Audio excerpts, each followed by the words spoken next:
Judge Amy Coney Barrett. As expected, President Donald Trump has nominated Judge Amy Coney Barrett to fill the Supreme Court vacancy.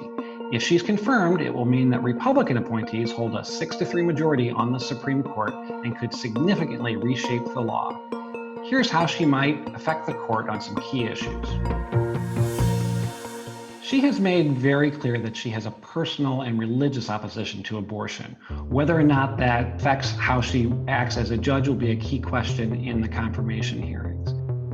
She has expressed skepticism that the Roe v. Wade ruling from 1973, which legalized abortion nationwide, was correctly decided. It's certainly possible it will be overturned. The key might be the justices who are sort of in the middle of the court now, including Justice Brett Kavanaugh.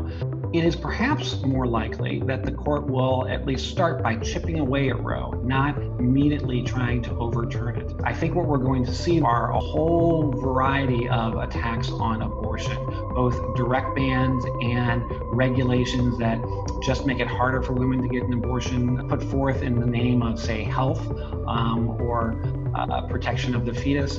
And so the court will have plenty of opportunities to let states go a little bit farther or a lot farther in restricting the abortion right.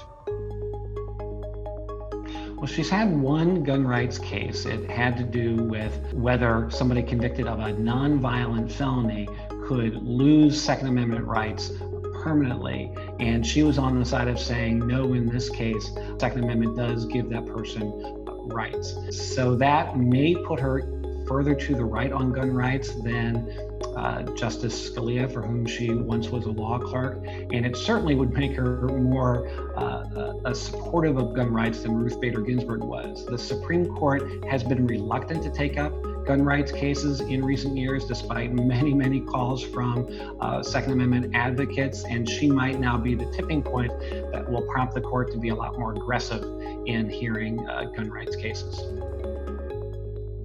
The court has a case that it's going to hear a week after the election. It's a challenge to Obamacare. Republican-led states, backed by the Trump administration, are trying to throw out Obamacare, including the protections for people with pre-existing conditions. If you recall that in 2012, the Supreme Court upheld Obamacare, and the key opinion was written by John Roberts saying the requirement in that law to buy insurance, the so-called individual mandate, was constitutional as a tax because Congress had imposed a tax penalty on people who did not acquire insurance. A few years later, the Republican-led Congress threw out that tax penalty, and now the question is whether the law can stand without it. There seemed to be enough votes on the Supreme Court, certainly before Justice Ginsburg died, to again uphold the law. You had the same 5 justices who upheld it in 2012. Now, with Justice Ginsburg no longer there, if we have a Justice Barrett, it will be an iffier proposition. It still may be that a justice like Brett Kavanaugh is unwilling to throw out the entire law, but certainly Obamacare is on more precarious footing right now than it was a couple weeks ago.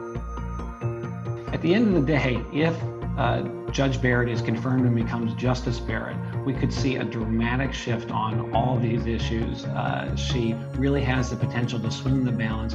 And really, it's been 30 years since we've had a seat that has the potential to shift so much, going from Justice Ginsburg to a Justice Barrett.